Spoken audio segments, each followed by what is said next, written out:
ہم وہی کہیں گے جو ہمارا دین ہم کو بتاتا ہے. عمل کرو تو تمہارا بھلا ہے. ماہ رمضان المبارک ہمارے درمیان جلوہ افروز مقدس مہمان ہے. آپ حضرات جب کوئی مہمان آتا ہے تو اس کے لیے تیاریاں کرتے ہیں اور مہمان کی آمد پر بڑا اہتمام کرتے ہیں، اپنے گھروں کو سجاتے ہیں، اپنے گھر کے اندر قسم قسم کے اہتمام آپ حضرات کیا کرتے ہیں. تو ایک عام مہمان یا اپنے اعتبار سے جو خاص مہمان ہوتا ہے اس کی آہ و بھگت اور اس کی عزت کے لیے ہم بڑا اہتمام کرتے ہیں اور بڑے اچھے انداز کے اندر اس کا استقبال کرتے ہیں. اور یہ ماہ رمضان المبارک بھی ہمارے درمیان ایک مہمان بن کر کے تشریف لا رہا ہے، اور یہ ایسا مقدس مہمان ہے، اتنا معزز مہمان ہے اور اتنا عظیم مہمان ہے. روایتوں میں آتا ہے کہ ماہ رمضان المبارک کے لیے پورے سال جنت کو سجایا جاتا ہے.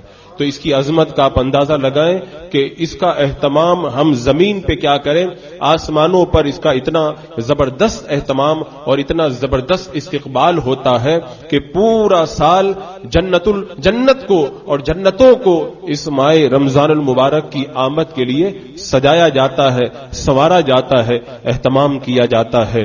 تو یہ اگر اہتمام ہم اپنی نگاہوں میں رکھیں تو ہمیں سمجھ میں آئے گا کہ کتنا عظیم مہمان آ رہا ہے، کتنا مقدس مہمان آ رہا ہے، کتنا معزز مہمان ہمارے درمیان جلوہ افروز ہو رہا ہے. تو جب آسمانوں پر اتنی سجاوٹیں اور اتنا اہتمام ہے تو ہمیں کتنا اہتمام کرنا چاہیے، اور اس ماہ رمضان المبارک کا ہمیں استقبال کس انداز کے اندر کرنا چاہیے.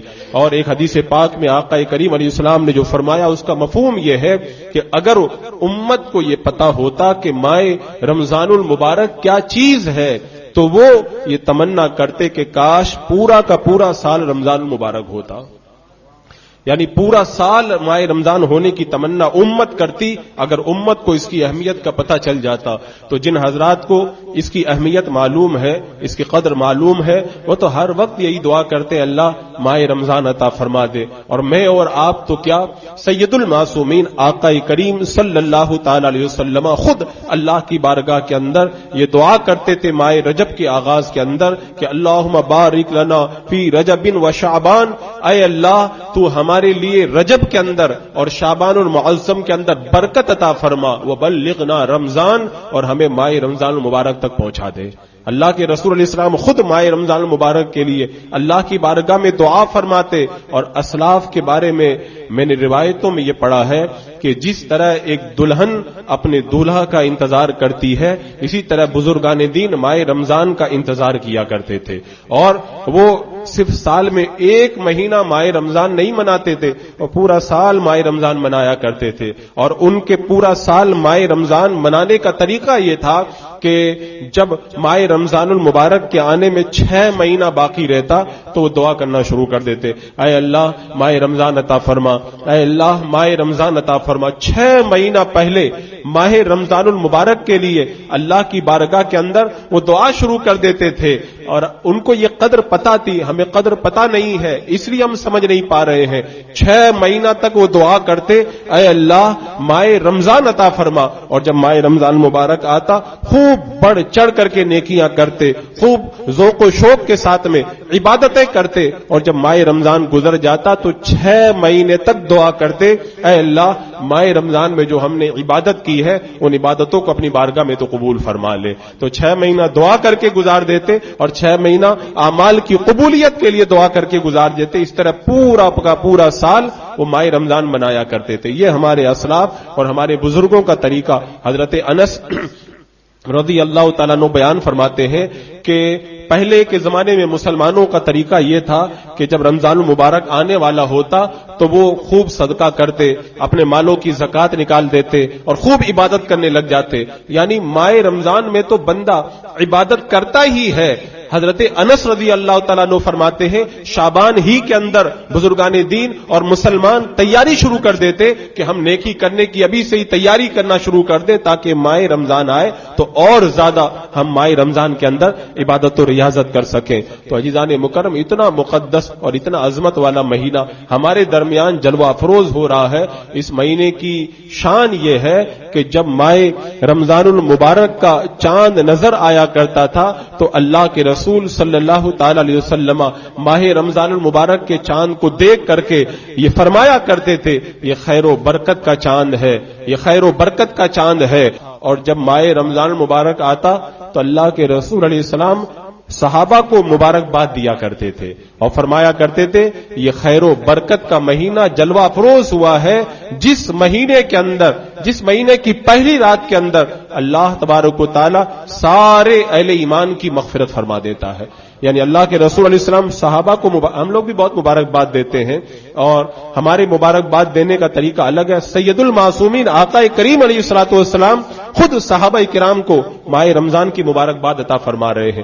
اور ایک روایت کے اندر یہ ہے ایک بار جب ماہ رمضان آنے لگا تو اللہ کے رسول علیہ السلام نے فرمایا کہ تمہیں پتا ہے تم کس مہینے کا استقبال کر رہے ہو اور تمہارا کون استقبال کر رہا ہے؟ تمہیں پتا ہے تم کس مہینے کا استقبال کر رہے ہو اور تمہارا کون استقبال کر رہا ہے؟ تیسری بار پھر فرمایا تمہیں معلوم ہے تم کس مہینے کا استقبال کر رہے ہو اور تمہارا کون استقبال کر رہا ہے؟ آپ نے جب 3 مرتبہ یہ فرمایا تو حضرت عمر فاروق رضی اللہ تعالیٰ عنہ نے عرض کی یا رسول اللہ کیا کوئی وحی اترنے والی ہے یا رسول اللہ کچھ دشمن سے جنگ کا موقع آنے والا ہے؟ تو میرے آقا صلی اللہ تعالی علیہ وسلم نے فرمایا نہ تو وحی اتر رہی ہے اور نہ تو جنگ کا موقع ہے بلکہ اللہ کے رسول علیہ السلام نے ارشاد فرمایا تمہارے اوپر ایک ایسا مہینہ جلوہ افروز ہو رہا ہے جس مہینے کی پہلی رات میں اللہ تبارک و تعالی سارے اہل ایمان کو معاف فرما دیتا ہے۔ تو یہ اللہ کے رسول علیہ السلام نے اس مہینے کا استقبال فرمایا اور اس طرح سے اللہ کے رسول علیہ السلام اس مہینے کی آمد پر جو ہے وہ خوشخبری عطا فرما رہے ہیں۔ تو جو قدر جانتے ہیں، جنہیں اہمیت معلوم ہے، وہ ماہ رمضان کے لیے اتنے بےتاب رہتے ہیں، بے چین رہتے ہیں کہ ماہ رمضان آئے تو زیادہ سے زیادہ عبادت اور نیکیاں کر کے اللہ کی رضا کو پا لیا جائے۔ آپ اگر اس کی اہمیت ایسے نہیں سمجھ پاتے تو ایسے اندازہ لگائیں کہ وہ لوگ جو اس سے پہلے پچھلے رمضان المبارک کے اندر ہمارے ساتھ میں روزہ رکھتے تھے، ہمارے ساتھ میں تراویح کی نماز پڑھتے تھے، تلاوت قرآن کرتے تھے، سحری کرتے تھے، افطاری کرتے تھے اور ہمارے ساتھ میں نیکیوں کے اندر شرکت کرتے تھے، اب اس مہینے کے اندر وہ اس زمین پر نہیں ہے، اپنی قبروں کے اندر جا چکے ہیں۔ تو اللہ کا شکر تو ہمیں اس طرح بھی ادا کرنا چاہیے، اے مولا تیرا یہ شکر ہے کہ تو نے زندگی کے اندر ایک بار پھر یہ مغفرت، رحمت اور جہنم سے آزادی والا مقدس مہینہ تو نے ہمیں عطا فرما دیا ہے۔ اگر ہم انتقال کر جاتے، اس زمین پہ نہ ہوتے، اپنی قبروں کے اندر ہوتے، تو کیا اس مہینے کی برکتیں لوٹنے کا موقع ہمیں ملتا؟ اس مہینے کی رحمتوں سے ہم مالا مال ہونے کا جو ہے موقع پاتے؟ کیا ہم اس مہینے کے اندر اللہ کی طرف سے بٹنے والی بخشش سے حصہ پاتے اور ہم جہنم سے آزادی کا سامان کر پاتے؟ اللہ کا شکر ہمیں اس مہینے کے آتے ہی سب سے پہلے ادا کرنا ہے کہ اے میرے مولا تیرا یہ شکر ہے تو نے ہمیں اس مقدس مہینے کی ایک بار پھر ہمیں اس مہینے کی زیارت نصیب فرمائی اور یہ مہینہ ہمیں عطا فرمایا اور زیادہ سے زیادہ ہمیں نیکیاں کرنے کی تو اس مہینے کے اندر توفیق عطا فرما۔ تو اس مہینے کا استقبال کرنے کا سب سے پہلا طریقہ یہ ہے کہ اس مہینے کو پالو تو اللہ کا شکر، اگر یہ مہینہ مل جائے تو اللہ کا شکر ادا کرنا کہ ہم کسی بھی طرح اس مہینے کو پانے کے اندر کامیاب ہو گئے۔ اور اس مہینے کی عظمت کو اگر سمجھنا ہے تو میرے آقا صلی اللہ تعالی علیہ وسلم کا وہ فرمان یاد کرو۔ شعبان المعظم کے اخیر میں اللہ کے رسول علیہ السلام نے صحابہ کرام کو ایک خطبہ دیا تھا۔ یہ خطبہ کیوں دیا تھا؟ اس لیے دیا تھا تاکہ صحابہ کو بھی پتا چلے اور صحابہ کے توسط سے آنے والی قیامت تک کی امت کو یہ پتا چل جائے کہ ماہ رمضان کیا ہے، رمضان المبارک کتنا برکت والا مہینہ ہے۔ اسی لیے تو اللہ کے رسول علیہ السلام استقبالیہ خطبہ دے رہے ہیں، ماہ رمضان کا استقبال فرما رہے ہیں، صحابہ کو جمع کر رہے ہیں اور صحابہ کے درمیان میرے آقا علیہ الصلوۃ والسلام شعبان کے اخیر کے اندر یہ خطبہ دے رہے ہیں اور ارشاد فرماتے ہیں مفہوم حدیث یہ ہے کہ تمہارے درمیان ایک خیر و برکت والا مہینہ جلوہ افروز ہو رہا ہے. پھر میرے آقا نے فرمایا اس مہینے کے اندر ایک رات ایسی ہے جو 1000 مہینوں سے بہتر ہے. یعنی جو بندہ اس ایک رات میں عبادت کرے تو اللہ تبارک و تعالیٰ اسے 1000 مہینوں کی عبادت کا ثواب عطا فرما دیتا ہے. اور پھر آقا کریم علیہ السلام نے ارشاد فرمایا کہ اور دنوں کے اندر بندہ اگر کوئی نیکی کرے یعنی نفل کام کرے تو اسے نفل کا ثواب ملتا ہے. اس مہینے میں اگر بندہ نفل کام کرتا ہے اللہ تعالیٰ اسے فرض کا ثواب عطا فرماتا ہے. اور دنوں کے اندر بندہ اگر ایک فرض کرتا ہے تو ایک فرض کا ثواب ملتا ہے. اور اس مہینے میں اگر ایک فرض کام کر لے, ایک فرض نیکی ادا کر لے, اللہ تبارک و تعالیٰ اسے 70 فرائض کا ثواب عطا فرماتا ہے. اور آقا کریم علیہ السلام نے فرمایا اس مہینے کے 3 حصے, پہلا, بیچ والا, اخیر والا, یعنی پہلے کے 10 دن, بیچ والے 10 دن, اخیر کے 10 دن. اللہ کے رسول فرماتے اول والا یہ رحمت کا عشرہ ہے, اور بیچ والا مغفرت کا عشرہ ہے, اور اخیر والا یہ عشرہ جہنم کی آگ سے آزادی پانے کا عشرہ ہے. اب آپ سوچیں میرے آقا علیہ السلام اس مہینے کی عظمتوں کو شعبان کے اخیر کے اندر کیسے بیان فرما رہے تاکہ امت کو پتا چلے کہ آنے والا مہینہ کوئی معمولی مہینہ نہیں ہے. اور حضرت ام المومنین عائشہ صدیقہ رضی اللہ تعالی عنہا بیان فرماتی ہیں کہ جب ماہ رمضان المبارک آتا تھا تو اللہ کے رسول علیہ السلام کمر ہمت کس لیتے اور پورا مہینہ بستر پر تشریف نہیں لاتے تھے. یہ کون کر رہا ہے؟ وہ جن کے ہاتھوں میں اللہ تبارک و تعالیٰ نے سارے جہان کے خزانے دیے اور جنت کے جو مالک بنا دیے گئے, جن کو چاہیں جنت کے اندر داخلہ عطا فرمائے, وہ آقا کریم صلی اللہ تعالی علیہ وسلم ماہ رمضان میں اتنی عبادت کر رہے. ام المومنین فرماتی ہے ماہ رمضان آتا اللہ کے رسول علیہ السلام کمر ہمت کس لیتے. ہم میں سے کتنے ایسے لوگ ہیں جو رمضان کے مہینے میں کمر ہمت کستے ہیں؟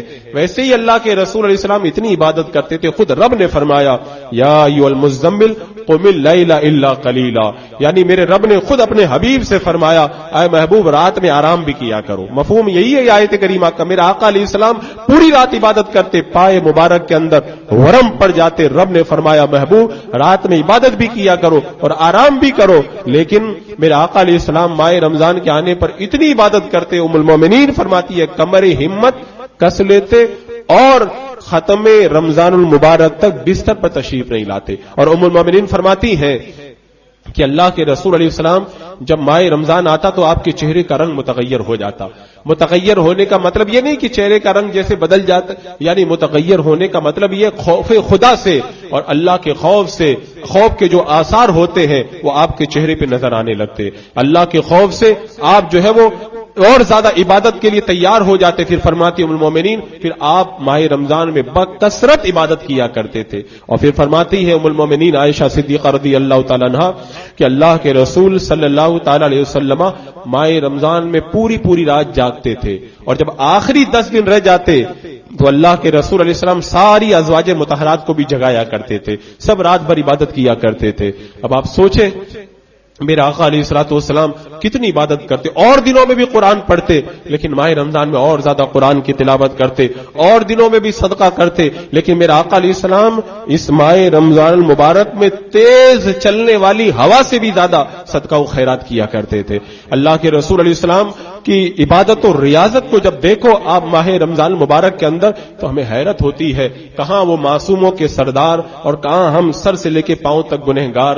ہم اتنے گنہگار ہونے کے باوجود ماہ رمضان کی وہ قدر نہیں کرتے, اور اللہ کے رسول صلی اللہ تعالی علیہ وسلم مالک جنت ہو کر کے ماہ رمضان میں اتنی عبادت کرتے, اتنی نیکیاں کرتے, اتنی تلاوتیں کرتے.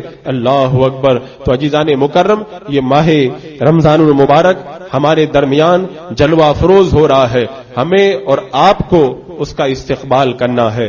استقبال کیسے کرنا ہے؟ سب سے پہلے استقبال کے لیے میں نے بتایا اللہ تبارک و تعالی ماہ رمضان المبارک عطا فرمائے تو اللہ کا شکر ضرور ادا کرنا, اور یہ عرض کرنا مولا تیرا شکر ہے تو نے ہمیں زندگی میں ایک بار پھر یہ رحمتوں والا مہینہ عطا کر دیا, اور اے اللہ ہم تجھ سے دعا کرتے پروردگار ہمیں بار بار یہ رحمتوں والا مہینہ نصیب کر.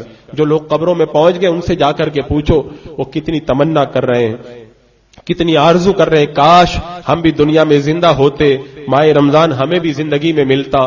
ماہ رمضان تو میں نے بتایا تھا کہ پہلے بھی آیا تھا، اب بھی آیا ہے، بعد میں بھی آتا رہے گا، لیکن آپ کو تو پتہ ہی ہے ہم جب پیدا نہیں ہوئے تھے اس وقت جو ماہ رمضان آیا تھا اس وقت تو ہم کچھ نیکی کر ہی نہیں سکتے تھے، اور جب ہم دنیا سے ہم چلے جائیں گے پھر ماہ رمضان آئے گا تو ہم کیا کر سکیں گے؟ تو جو پہلے آئے یا جو بعد میں آئے وہ ہمیں وہ کام نہ آئیں گے، ہمیں تو کام وہی رمضان آئے گا جو ہمیں زندگی میں اللہ تعالیٰ عطا فرمائے۔ تو یہ جو زندگی میں ماہ رمضان المبارک مل رہا ہے، سب سے پہلے اللہ کا شکر ادا کریں، اور اس کے بعد میں ماہ رمضان کی آپ حضرات پہلے سے تیاری کر لیں۔ تیاری کا یہ مطلب نہیں ہے کہ روح افزا لا کر کے رکھ دیں، یہ جو ہے وہ پکوان لا کے رکھ دیں، کسٹرڈ لا کے رکھ دیں، یہ سامان، یہ تو تیاری اپنی جگہ ہے۔ اصل تیاری ماہ رمضان المبارک کی یہ ہے کہ برکت والا مہینہ ہمارے درمیان جلوہ افروز ہو رہا ہے، توبہ کر لیں، گناہوں سے اپنے آپ کو پاک صاف کر لیں، اور اس ماہ رمضان کے اندر اس حال میں داخل ہو کہ اللہ تبارک و تعالی ہم سے راضی ہو۔